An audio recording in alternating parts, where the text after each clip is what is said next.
जय हिंद दोस्तों, आप सभी स्टूडेंट का एक बार फिर से स्वागत है शाक्याजी जीके क्लासेस पे। तो जिस भी स्टूडेंट के भाई 8 और 9 जनवरी को और फरवरी में एग्जाम है उनके लिए इंपॉर्टेंट क्लास है, जिसमें हम आज संभावित पेपर नंबर 21 देखने वाले हैं, जिसमें विज्ञान, गणित, रीजनिंग प्लस करंट अफेयर के वो रियल क्वेश्चन देखेंगे जो अभी तक सभी शिफ्टों में पूछे गए हैं। दोस्तों अभी सारी शिफ्टों का निचोड़ करके एक संभावित पेपर मैंने आप लोगों के लिए तैयार किया है। जिन भी स्टूडेंट के इन डेट्स में एग्जाम है, स्पेशली वो स्टूडेंट इस क्लास को जरूर देखें, एग्जाम में हूबहू क्वेश्चन देखने को मिलेंगे। तो चलिए स्टार्ट करते हैं पहले क्वेश्चन के साथ। दोस्तों पहला क्वेश्चन क्या है? अमीबा में किस प्रकार का अलैंगिक जनन होता है? बताइए दोस्तों। द्विखंडन, मुकुलन, पुनर्जन या कायिक प्रवर्धन? अमीबा में किस प्रकार का अलैंगिक जनन होता है, बताएंगे आप लोग सभी स्टूडेंट्स। तो इसका सही आंसर आ जाएगा ऑप्शन नंबर ए। जितने भी स्टूडेंट टिक करें उनका जवाब बिल्कुल सही है, द्विखंडन। अगला क्वेश्चन, भाई चैनल पर पहली बार विजिट कर रहे हो, चैनल को सब्सक्राइब कर लो ना भाई, और वीडियो को भी लाइक कर लेना। 71वें राष्ट्रीय फिल्म पुरस्कार 2025 में सर्वश्रेष्ठ फिल्म फीचर का पुरस्कार किस फिल्म को मिला है? कॉन्क्लेव, लापता लेडीज, 12th फेल या इनमें से कोई नहीं? तो आप सभी का जवाब आ रहा होगा option number C, 12th fail. अगला क्वेश्चन मेरे भाई आपके स्क्रीन पर आ चुका है। प्रधानमंत्री मोदी जी को अप्रैल 2025 में किस देश के सर्वोच्च नागरिक सम्मान श्रीलंका मित्र विभूषण से सम्मानित किया गया? बताइए। अब तो आपने आंसर टिक कर ही दिया होगा। घाना, श्रीलंका, साइप्रस या मॉरिशस? तो आंसर आ जाएगा ऑप्शन नंबर बी, श्रीलंका। अगला क्वेश्चन, जनवरी 2025 में किस देश ने ब्रिक्स की अध्यक्षता ग्रहण की है? इंपॉर्टेंट क्वेश्चन है दोस्तों, बताइए। रूस, चीन, भारत या ब्राजील? क्या आंसर आएगा? तो इसका आंसर आ जाएगा मेरे भाई ब्राजील, ऑप्शन नंबर डी। दोस्तों इसके एक घंटे पहले मैंने दिल्ली पुलिस कांस्टेबल की क्लास अपलोड कर दी है। जिन भी स्टूडेंट के आगामी डेट्स में एग्जाम है तो वो क्लास जरूर देखें, एग्जाम में बेनिफिट मिलेगा आपको। अंतर्राष्ट्रीय ओलंपिक समिति की पहली महिला और अफ्रीकी अध्यक्ष किसे बनाया गया है? क्रिस्टी कोवेंट्री, जोहान एलियश, डेविड लिपाटिएट या इनमें से कोई नहीं? बताएंगे आप लोग। देखो अगर आपको किसी भी प्रश्न का जवाब अगर आपको पहले से ही आता है तो प्लीज आप अपना कमेंट बॉक्स में आंसर दे सकते हैं दोस्तों, ठीक है। तो फिलहाल इस प्रश्न का आंसर होगा Christie Coventry, option number A will be the right answer. Now next question, समय के साथ किसी वस्तु की स्थिति में परिवर्तन को क्या कहते हैं? समय के साथ किसी वस्तु की स्थिति में परिवर्तन को क्या कहते हैं? वेग, गति, त्वरण या विस्थापन? बताएं कमेंट बॉक्स में। समय के साथ किसी वस्तु की स्थिति में परिवर्तन को क्या कहते हैं हम? तो हम उसको गति कहते हैं दोस्तों, ऑप्शन नंबर बी को जितने भी स्टूडेंट लॉक करें उनका जवाब बिल्कुल सही है। अगला प्रश्न, बाह्य वातावरण और फेफड़ों के बीच गैसों का आदान प्रदान कहां पर होता है? स्वर यंत्र में, श्वास नली में, ग्रास नली में या वायु कोष्ठिका में? सभी स्टूडेंट बता दो इसका आंसर क्या होगा। तो इसका आंसर आएगा वायु कोष्ठिका, ऑप्शन नंबर डी। भाई इसकी पीडीएफ भी मिलेगी आपको। देखो मैं बता देता हूँ, पीडीएफ आपको टेलीग्राम चैनल पर मिलेगी। इसकी जो पीडीएफ मिलेगी मेरे भाई वो आपको टेलीग्राम चैनल पर मिल जाएगी। और टेलीग्राम चैनल को अगर अभी तक आप लोगों ने ज्वाइन नहीं किया है तो तुरंत ज्वाइन कर लो। वीडियो के डिस्क्रिप्शन बॉक्स में लिंक गिवन है दोस्तों। जो भी अपडेट होगी वो सब टेलीग्राम चैनल पर मिलेगी, तो स्पेशली जिसने ज्वाइन नहीं किया वो जरूर ज्वाइन करें। श्वसन प्रक्रिया को नियंत्रित करने वाला मस्तिष्क का कौन सा भाग है? बताइए। मेडुला, सेरिब्रम, थैलेमस या सेरिबेलम? श्वसन प्रक्रिया को नियंत्रित करने वाला मस्तिष्क का कौन सा भाग है? सभी स्टूडेंट्स को बताना है। तो मेरे भाई जवाब आएगा medulla, option number A will be the right answer. अगला क्वेश्चन देखेंगे, क्वेश्चन नंबर 9 बताइएगा। अब ये क्वेश्चन शानदार है दोस्तों, शानदार क्वेश्चन है, ध्यान से पढ़ेंगे दोस्तों, ठीक है। और शानदार क्वेश्चन को करने का एक शानदार सा रामायण है हमारे पास, तरीका है इस क्वेश्चन को करने का, ठीक है। चलिए क्वेश्चन को पढ़ते हैं। एक पाइप एक टैंक को 12 घंटे में भर सकता है और दूसरा पाइप उस टैंक को 14 घंटे में खाली कर सकता है। दोनों पाइपों को एक साथ खोल दिया जाए तो टैंक को भरने में कितना समय लगेगा? शानदार क्वेश्चन। देखो दोस्तों मैंने आपको हमेशा बताया, जब भी एक पाइप एक टैंक को भरता है और एक खाली करता है, जब भी ये केस आता है तब आपको मैंने एक कंसेप्ट बताया था। तो आपको क्या लगाना है? गुणा बट्टे अंतर। बहुत जल्दी क्वेश्चन हो जाएगा, आपको पता भी नहीं चलेगा, गुणा बट्टे अंतर। और एक क्वेश्चन कुछ ऐसा भी आता है दोस्तों, एक क्वेश्चन ऐसा भी आता है, ए एक काम को 10 घंटे में कर सकता है, बी एक काम को 15 घंटे में कर सकता है, तो दोनों मिलकर उस काम को कितने घंटे में करेंगे? तो इस टाइप के क्वेश्चन को करने के लिए मैंने आपको क्या तरीका बताया था? गुणा बट्टे योग। लेकिन यहां पर एक भर रहा है और एक खाली कर रहा है, तो इस केस में गुणा बट्टे अंतर। तो आपको क्या करना है? 12 घंटे गुणा में 14 घंटे और इनका अंतर, और इनका क्या आ जाएगा? इनका अंतर आ जाएगा मेरा भाई, ठीक है। इनका अंतर कितने का आ रहा है? इनका अंतर 2 का आ रहा है। अब यहाँ पे आप देख पा रहे होंगे, कर लो, 2 सत्ते 14 होता है और 12 सत्ते 84 होता है। ऑप्शन नंबर ए इसका सही जवाब होगा। सभी स्टूडेंट ने बना लिया इस क्वेश्चन को कैसे करना है? चलिए अगला क्वेश्चन आपकी स्क्रीन पर आ चुका है, ठीक है भाई। 8 और 9 जनवरी को जिसका भी पेपर है स्पेशली वो स्टूडेंट इस क्लास को जरूर देखें, और जिनका फरवरी में पेपर है भाई वो स्पेशली इस क्लास को जरूर देखें। अगस्त 2025 में लगातार तीसरी बार भारतीय मुक्केबाजी महासंघ के अध्यक्ष कौन बने हैं? सतीश गोलचा, रेखा गुप्ता, निशांत अग्रवाल या अतुल दिनकर राणे? बताएंगे आप लोग इसका आंसर कमेंट बॉक्स में क्या रहने वाला है, सभी स्टूडेंट बताएंगे। तो इसका आंसर क्या होगा बताइए। तो इसका आंसर आएगा Atul Dinkar Rane, option number D को जितने भी स्टूडेंट टिक कर रहे हैं उनका जवाब बिल्कुल सही है। देखो रेखा गुप्ता कौन है दोस्तों? दिल्ली की सीएम है, वही दिल्ली की सीएम है। सीएम है कहाँ की दोस्तों? दिल्ली की दोस्तों, ठीक है हाँ दिल्ली की सीएम दोस्तों। अगर दिल्ली की मैं दोस्तों यहाँ पर अगर मैं बात करूँ दोस्तों कि आप मुझे ये बताइए दिल्ली के दोस्तों उपराज्यपाल कौन है? बताइए। विनय कुमार सक्सेना। यहीं पर अगर मैं टिक कर लूँ विनय कुमार सक्सेना का नाम ध्यान रखना, विनय कुमार सक्सेना। विनय कुमार सक्सेना ये कौन है दोस्तों? ये उपराज्यपाल हैं दिल्ली के, उपराज्यपाल है। ये चीज आप ध्यान में रख सकते हो दोस्तों, ठीक है। बढ़े अगले प्रश्न की तरफ। तो इसका आंसर टिक करेंगे डी ऑप्शन को। अगला प्रश्न देखेंगे क्वेश्चन नंबर 11।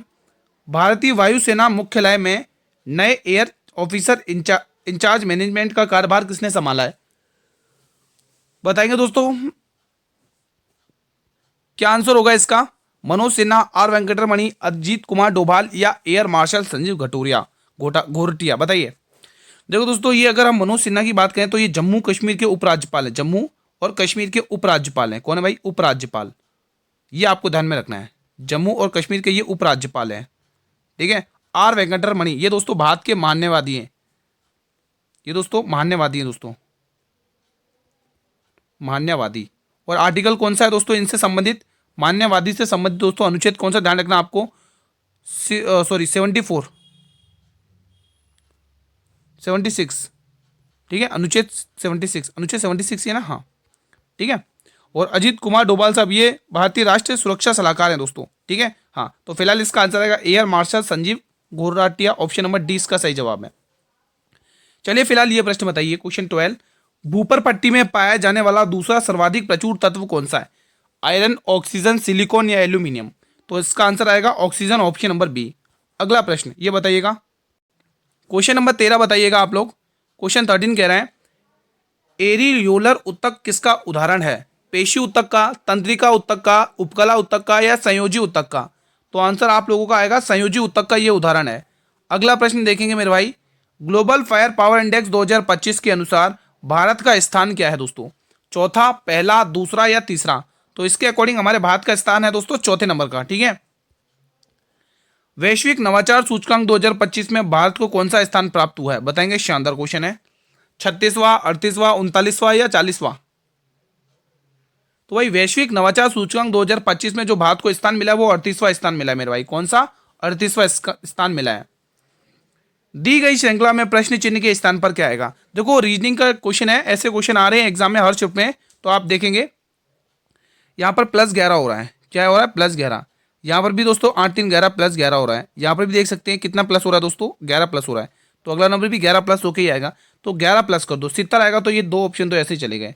अब सेकंड वाला अक्षर देखो, जे 10 पे आता है और के 11 +1 13 पे क्या आता है? एम आता है। तो answer option number D B है दोस्तों। कौन सा है? ऑप्शन नंबर 20 का सही जवाब है। अगला क्वेश्चन देखेंगे, दी गई श्रृंखला में फिर से एक बार प्रश्न चिन्ह के स्थान पर क्या आएगा? देखो लॉजिक लगा के देखते, देखो घटती हुई सीरीज चल रही है, यानी कि हम यहाँ पर क्या लेने वाले भाई? डिफरेंस लेने वाले। तो कितने का डिफरेंस आ रहा है दोस्तों? 7 80 14 का डिफरेंस आ रहा है, -14 हो रहा है। यहाँ पर भी देखेंगे, यहाँ पर कितना हो रहा है? 60, यहाँ पर -13 हो रहा है। देखो -14 आ गया, -13। अगला नंबर शायद -12 होगा, हाँ -12 ही है। तो अगला नंबर -11 होगा 8 में। तो हाँ यहाँ पर भी -11। तो अगला नंबर क्या आएगा? -10 आएगा। तो 127 दिख रहा आंसर। जैसे ही आप -10 करोगे इसमें से तो आपका आंसर आ जाएगा ऑप्शन नंबर डी। चलिए अगला क्वेश्चन, सेल शब्द किसके द्वारा दिया गया था? ये सेल शब्द है दोस्तों, ये किसके द्वारा दिया गया था? पहला ऑप्शन हो जाएगा टैटम, दूसरा स्वान, तीसरा डी बेरी और चौथा रॉबर्ट हुक। तो दोस्तों ये इजी क्वेश्चन है, आप इजीली बना कर दोगे दोस्तों। Option number D Robert Hooke. भाई वीडियो को लाइक कर लेना जिसने अभी तक वीडियो को लाइक नहीं किया, आप सभी से अनुरोध है वीडियो को लाइक कर लेंगे आप लोग एक बार जल्दी से। प्रोकैरियोटिक राइबोसोम की उप इकाई संरचना क्या होती है? OS और 30S, 60S और 40S, 50S और 40S या 50S और 30S? तो ये 50S और 30S होती है, ध्यान रखेंगे, ऑप्शन नंबर डी। चलिए अगला क्वेश्चन, फरवरी 2025 में भारत और किस देश के बीच संयुक्त सैन्य अभ्यास एक्विरिन शुरू हुआ है, जिसका अर्थ है मित्र। बताइए दोस्तों, अगर मैं मित्र अभ्यास पूछ लूँ दोस्तों, चलो एक बार यहाँ पे कर लेते हैं। तो सबसे पहले याद रखिएगा आप लोग, देखो एक एक ऑप्शन में करवा देता हूँ, इंपोर्टेंट है। नेपाल के साथ कौन सा अभ्यास होता है, आप ध्यान रखेंगे दोस्तों, कौन सा, सूर्य किरण अभ्यास। भारत और देखो इसमें भारत कॉमन रहेगा, ठीक है, सभी में जो भी मैं अभ्यास कराने जा रहा हूँ उसमें भारत कॉमन रहेगा, ठीक है। हाँ, तो यहाँ पे आप क्या टिक करो, सूर्य किरण अभ्यास मेरे भाई, क्या टिक करोगे आप लोग यहाँ पे, सूर्य किरण अभ्यास, क्या टिक करोगे, सूर्य किरण अभ्यास, ठीक है। जापान के साथ कौन सा होता है, धर्म गार्जियन। भारत और जापान के मध्य कौन सा अभ्यास होता है मेरे भाई, धर्म गार्जियन, ये आपको टिक कर लेना है, ठीक है। तो फिलहाल इसका आंसर रहेगा मालदीव दोस्तों। तो भारत और किसके, मालदीव के बीच में संयुक्त सैन्य अभ्यास, संयुक्त सैन्य अभ्यास एक्विरिन हुआ है, ये ध्यान रखना है। अगला प्रश्न देखेंगे, क्वेश्चन 920 बताइएगा। भारत अमेरिका संयुक्त सैन्य अभ्यास युद्ध अभ्यास 2025 का 21वां संस्करण कहां पर हुआ, हवाई में, कैलिफोर्निया में, वॉशिंगटन डीसी में, या अलास्का के फोर्ट वेनराइट में। तो आंसर आएगा अलास्का के फोर्ट वेनराइट में, ऑप्शन नंबर डी, इसका 21वां संस्करण हुआ है दोस्तों, ठीक है, ध्यान रखिएगा। अगला क्वेश्चन आपकी स्क्रीन पर आ चुका है, चलिए बताइए। 21 वाला क्वेश्चन शानदार है। निजल कैविटी मतलब निजल बॉडीज यानी निजल कणिकाएं न्यूरॉन्स के किस भाग में पाई जाती है, सिनेप्स में, अक्षतंतु में, डेंड्राइट में, या कोशिका काय में। सभी स्टूडेंट बताएंगे इसका क्या आंसर होगा। निजल कणिकाएं न्यूरॉन्स के किस भाग में पाई जाती है मेरे भाई, तो आप टिक करेंगे dendrite, option number D, C will be the right answer. Option number C को लॉक करने वाले स्टूडेंट बिल्कुल सही है। अगला क्वेश्चन देखेंगे, वो न्यूरॉन जो प्रकाशग्राही कोशिकाओं से दृश्य संकेतों को आगे बढ़ाता है वह किसमें पाया जाता है, रेटिना में, मस्तिष्क में, मेरुदंड में, या आंख की पुतली में। तो आप कहोगे दोस्तों ये रेटिना पर पाया जाता है, ऑप्शन नंबर ए, जितने भी स्टूडेंट टिक करें उनका जवाब बिल्कुल सही है। अगला प्रश्न, पौधों में कोशिका भित्ति का निर्माण करने वाले जटिल कार्बोनेट को क्या कहा जाता है, सुक्रोज, लैक्टोज, माल्टोज, या सेलुलोज। पौधों में कोशिका भित्ति का निर्माण करने वाले जटिल कार्बोहाइड्रेट को कहा जाता है मेरे भाई सेलुलोज, क्या कहा जाता है, सेलुलोज, ऑप्शन नंबर डी को लॉक कर लो यहाँ पे। अगला प्रश्न देखो, ये क्वेश्चन दोस्तों रैंक और रीजनिंग का है दोस्तों, शानदार क्वेश्चन है, ठीक है। हाँ, डेविड अपनी कक्षा में ऊपर से 19वें स्थान पर है और नीचे से 25वें स्थान पर है, उसकी कक्षा में कुल छात्र कितने, ये आपको पता करना है दोस्तों। अगर आपने एक क्वेश्चन पढ़ा होगा दोस्तों, कुल निकालने का, टोटल विद्यार्थी निकालने का, अगर आपने ये चैप्टर पढ़ा है रीजनिंग में, तो आपने क्या सीखा होगा, टोटल कैसे निकालते हैं, लेफ्ट प्लस राइट मेरे भाई, लेफ्ट प्लस राइट और -1 करते हो तभी तो आपके पास टोटल निकलता है, ठीक है। अब दोस्तों अगर आपको इस प्रकार से पूछो टॉप और बॉटम का भी ऐसे प्लस करना है, तो टॉप और बॉटम को दोनों को प्लस करके -1 कर लेना है। तो यहाँ पर आप ओरल भी निकाल सकते हो, 9 5 9 5 14 14 13 3 आ रहा है इकाई, ये आ गया ऑप्शन नंबर डी, इसको आपने इकाई अंक से निकाल दिया दोस्तों, है ना। देखो कैलकुलेशन करते हैं तब आप देखा करो कैसे कैलकुलेशन एग्जाम में आपको करना है, कैसा आपको इजी रहेगा। तो सबसे पहले दोनों को ऐड करना है, तो 19 में प्लस आपको 25 करना है। मैंने कैसे किया दोस्तों, और उसमें क्या करना है, -1 भी किया। मैंने कैसे किया, देखो ऐसे किया, देखो आप भी देखा, देखो 9 और 5 कितना होता है, 14 होता है, 14 का 4 और 4 में से 1 गए तो 3, तो जिसका भी इकाई 3 है वही हमारा आंसर है ना। तो आप ऐसे समय बचा सकते हो दोस्तों, इसीलिए मैं आपको प्रीफर करता हूं डेली बेसिस पर कि आप डेली क्लास अटेंड करो। आपको पेपर से क्वेश्चन तो देखने को मिलेंगे, लेकिन आपको यह भी फायदा मिलेगा कि आपको एग्जाम में किन क्वेश्चंस को कम समय देना है और क्वेश्चंस को कम समय में कैसे क्रैक करना है, ठीक है। क्वेश्चन कह रहा है विश्व सरकार शिखर सम्मेलन 2025 का मुख्य थीम क्या है दोस्तों, इंपोर्टेंट क्वेश्चन है, बताइए। जलवायु परिवर्तन, डिजिटल परिवर्तन, सतत विकास लक्ष्य, या फिर भविष्य की सरकारों को आकार देना। बताइए, जो ये विश्व शिखर सम्मेलन है ना, इसकी 2025 में जो थीम है ना, जो विषय है ना मेरा भाई, वो है दोस्तों ऑप्शन नंबर डी, क्या है, भविष्य की सरकारों को आकार देना। ऑप्शन नंबर डी इसका बिल्कुल सही जवाब है। अगला प्रश्न भाई, जितने भी स्टूडेंट दिल्ली पुलिस कांस्टेबल की तैयारी कर रहे हैं उनके लिए 7 बजे मैंने क्लास अपलोड कर दी है, जाकर देख लेना, जिसका भी अभी एग्जाम बाकी है। 15 अगस्त 2025 को भारत की पहली बाल निगम सभा का आयोजन कहां पर किया गया, शानदार क्वेश्चन है। मुंबई, जयपुर, बेंगलुरु, या अच्छा जयपुर 2 बार हो गया भाई, चलो उदयपुर कर लो, यहां पर उदयपुर कर लो, झीलों की नगरी उदयपुर है ना, उदयपुर। चलिए अब बताइए इसमें से क्या ऑप्शन होगा। अगर आप दोस्तों हवा महल जयपुर की बात करो तो बिल्कुल सही टिक कर रहे हो, डी ऑप्शन बिल्कुल सही जवाब है, यहीं पर तो है ना हवा महल, हाँ, तो डी ऑप्शन बिल्कुल सही जवाब है। अगला प्रश्न देखेंगे आप लोग, कौन सा कोशिकांग विषाक्त पदार्थों और कोशिकाओं के जहरीले प्रभाव को खत्म कर देता है, बताइए। राइबोसोम, कोल्जी बॉडी, माइटोकॉन्ड्रिया, या अंतर्द्रव्य जालिका। देखो होमवर्क क्वेश्चन दे दूं, एक क्वेश्चन तो होमवर्क मिलना चाहिए ना आप लोगों को। देखो इतने क्वेश्चंस करवाता हूं, उसमें एक क्वेश्चन तो होमवर्क मिलना चाहिए, ताकि मुझे भी पता चले कितने स्टूडेंट सिंसियरली क्लास अटेंड करते हैं डेली, कितने लोग यहाँ तक अटेंड कर रहे हैं ना। तो इसका आंसर मुझे आप लोग प्लीज कमेंट बॉक्स में बताइएगा, और क्वेश्चन नंबर जरूर डालिएगा। मैंने आपको क्वेश्चन 27 होमवर्क में दिया, अगर आप कर रहे हैं तो आंसर जरूर, क्वेश्चन जरूर डालिएगा कि कौन से क्वेश्चन का आपने होमवर्क किया है। किस कोशिकांग को आत्मघाती थैली कहा जाता है, बताइए। शानदार क्वेश्चन है। लाइजोसोम को, गोल्जिकाय को, माइटोकॉन्ड्रिया को, या क्लोरोप्लास्ट को? सभी स्टूडेंट्स बताएंगे किस कोशिकांग को आत्मघाती थैली कहा जाता है, बताएंगे आप लोग। तो आत्मघाती थैली कहा जाता है लाइजोसोम को। ऑप्शन नंबर ए यहां से बिल्कुल करेक्ट ऑप्शन हो जाएगा। अगला प्रश्न देखेंगे, क्वेश्चन 29। निम्न में से क्या केवल पादप कोशिकाओं में पाया जाता है? शानदार क्वेश्चन है दोस्तों। लवक, केंद्रक, गोल्जिकाय या माइटोकॉन्ड्रिया? बताइए कमेंट बॉक्स में। सभी स्टूडेंट्स बताएंगे दोस्तों क्या आंसर होगा।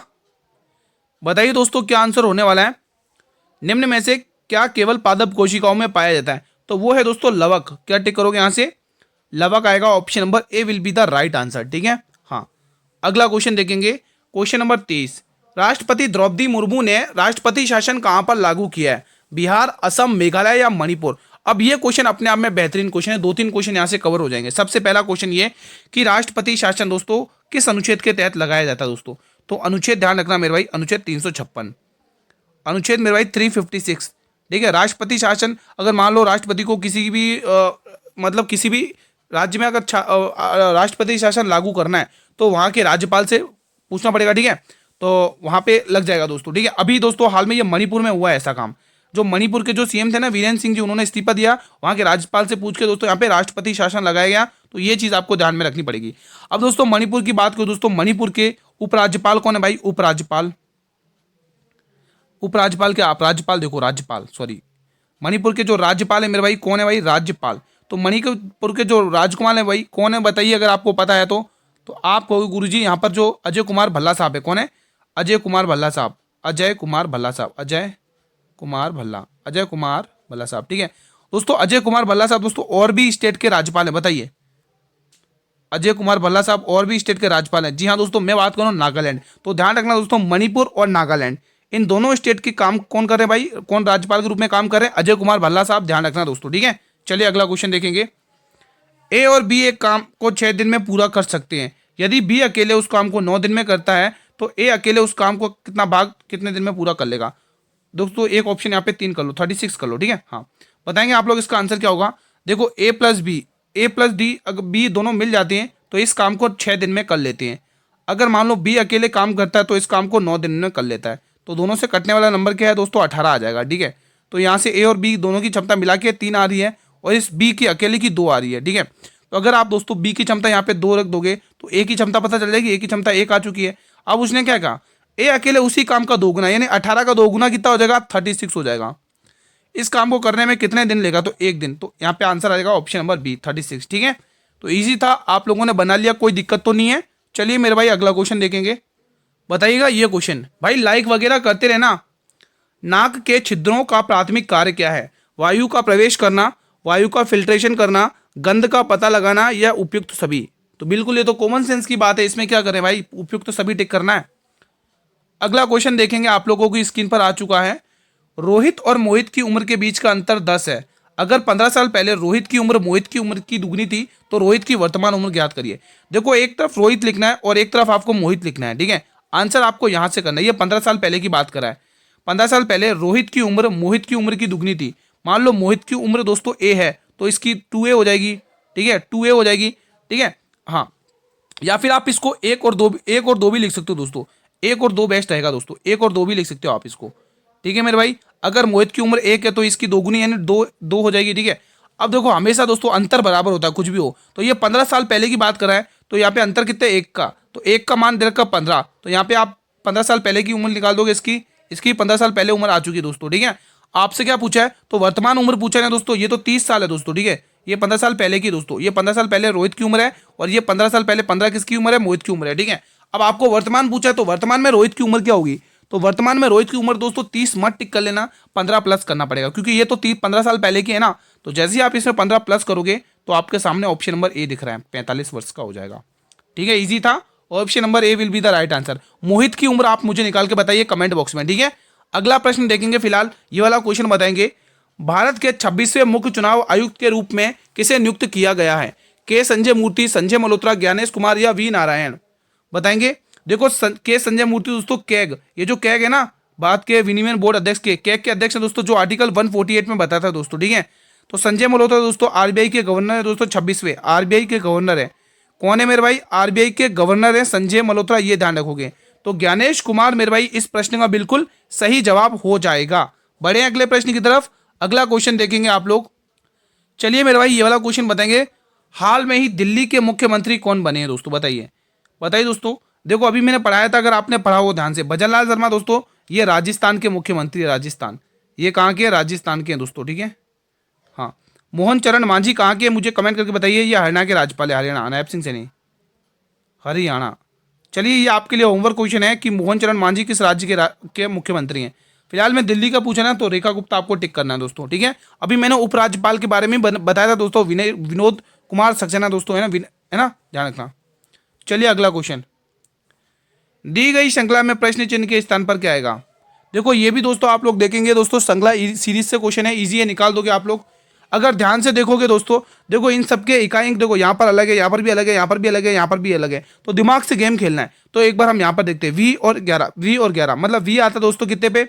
22 पे आता है, और ये आता है 11 पे, यानी कि यहाँ पर डायरेक्ट ही अंतर 11 का आ गया है। डायरेक्ट ही आंसर दोस्तों 11 का आ चुका है दोस्तों, डायरेक्ट ही 11 आ चुका है। अब दोस्तों देखो के आता है 11 पे, 11 में से 11 ही घटा दो तो लास्ट अंक जेड आएगा, और जेड एक ही ऑप्शन में दिख रहा है। देखो हो गया। चलो एक बार और ट्राई कर लेते। देखो 11 और 11 से 22, यहाँ पर भी +11, और 22 में दोस्तों आप +11 करोगे, 22 में +11 करोगे तो कितना हो जाएगा? 3 और 3 33, यानी 27, 28, 29, 30, 31, 32, 33, 27, यानी ABCDEFG। तो बिल्कुल सही जवाब आ रहा है हमारा। यही आ रहा है ना आप लोगों का? क्या आ रहा है? यही आ रहा है ना आप लोगों के भी? भले आप यहाँ से देख लो, ई आता है 5 पर, 8 पे ये आता है, 5 से 8 +3 हुआ है, तो 8 और 3 11, 11 पे क्या आता है? क्या आता है? तो के पे यहीं से स्टार्ट हो रहा है। बी पे देखोगे 8 18 पे आता है, 22 पे आता है, 4 प्लस हुआ है, 22 4 26, 26 पे क्या आता है? बताइए 26 पे क्या आएगा? 26 पे क्या आएगा भाई? 26 पे देख सकते हैं आप यहाँ पे। समझ में आया दोस्तों? मुझे लग रहा है ये सी वाली ऑप्शन लग रहा है। एक बार और चेक कर लेते, रुको एक बार तसल्ली के लिए और चेक कर लेते अपन, एक बार और चेक कर लेते हैं आराम से। देखो आपको ये पता है, यहाँ से आपको एक चीज़ तो क्लियर हो रही है ना। देखो ई 5 पे आता है, 8 और 3, ये 8 पे आ रहा है, 5 से 8 +3 हो रहा है, तो 8 और 3 11, और 11 पे क्या आता है? तो ये एफ वाले का कोई काम नहीं। एक ऑप्शन तो आपने ऐसे उड़ा दिया दोस्तों, ठीक है।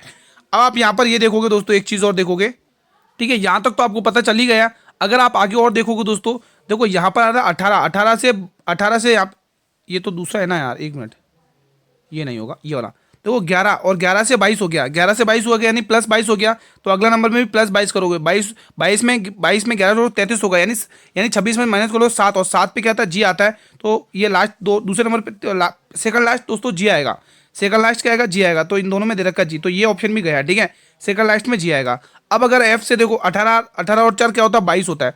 18 +4 हुआ है ना दोस्तों यहाँ पर भी, ठीक है, लेकिन 22 से यहाँ पे नहीं होगा, ठीक है। दो तो आपके ऑप्शन चलेगा। अब ये वाला ऑप्शन देख लो, यहाँ पर देखोगे, यहाँ पर क्या के 11 पे आता है, लास्ट वाला देखो, सॉरी लास्ट वाला देखो, हाँ, ये वाई वी कितने पे आता है? 22 पे आता है, ठीक है, और के कितने पे आता है? 11 पे आता है। अब देखो 22 से 11 -11 हुआ है ना, -11 हुआ है ना, तो के में से भी आपको क्या कर लेना? -11 ही कर लेना। तो मैं कह रहा हूँ यही ऑप्शन आएगा, डी वाला, ये जेड आएगा फिर लास्ट में, 11 में से 11 फिर बचेगा क्या? जेड ही बचेगा, ठीक है। तो चलो अगला क्वेश्चन देख लेते हैं, थोड़ा टाइम टेकिंग हो गया, माफी चाहूंगा। किस पादप कोशिका को जीवन चक्र पूरा करने के लिए भूमि और जल दोनों की ही आवश्यकता होती है? बताइए। तो वो है दोस्तों ब्रायोफाइटा। क्या टिक करोगे मेरे भाई? ब्रायोफाइटा को दोस्तों अपने जीवन चक्र को पूरा करने के लिए भूमि और जल दोनों की ही आवश्यकता होगी। चलिए अगला क्वेश्चन। साइकस में कौन सी विशेष जड़ें पाई जाती हैं? इसमें दोस्तों कोलेराइट जड़ें पाई जाती है, ऑप्शन नंबर डी। अगला प्रश्न देखेंगे, पौधों में पानी और खनिजों के परिवहन के लिए कौन सा ऊतक जिम्मेदार है? बताइए दोस्तों, इंपॉर्टेंट क्वेश्चन है, सभी स्टूडेंट बताएंगे। तो इसके लिए दोस्तों ये जाइलम जिम्मेदार है, आपको ध्यान में रखना, ऑप्शन नंबर डी। अगला प्रश्न, टाइम मैगजीन के वुमेन ऑफ द ईयर से किसे सम्मानित किया गया है? तो टिक करना है दोस्तों पूर्णिमा वर्मन। किसको टिक करना है? पूर्णिमा वर्मन को टिक करना है दोस्तों, ठीक है, ये ध्यान रखना है। फिलहाल आज का सेशन यहीं पर वाइंड अप करते हैं। कैसा रहा आप लोगों का रिवीजन, प्लीज कमेंट बॉक्स में बताइएगा, ठीक है। वीडियो पसंद आई तो वीडियो को लाइक कर लेंगे, सभी स्टूडेंट से गुजारिश है वीडियो को लाइक कर लेंगे, और ज़्यादा से ज़्यादा इस वीडियो को शेयर करेंगे अपने सभी मित्रों के साथ दोस्तों, ठीक है। जिन भी स्टूडेंट के आगामी डेट्स में एग्जाम है, 8 और 9 जनवरी को एग्जाम है और फरवरी में एग्जाम है, तो उन तक तो शेयर करो। पीडीएफ के लिए आप लोग टेलीग्राम चैनल को ज्वाइन कर लो, जिसका लिंक मैंने वीडियो के डिस्क्रिप्शन बॉक्स में दे रखा है। चैनल पर पहली बार विजिट करो, चैनल को सब्सक्राइब कर लो, बेल नोटिफिकेशन बेल को प्रेस कर लो ताकि आने वाले वीडियो का नोटिफिकेशन मिलता रहे। मिलते हैं दोस्तों एक और संभावित पेपर के साथ, तब तक जय हिंद, जय भारत, वंदे मातरम दोस्तों, ठीक है।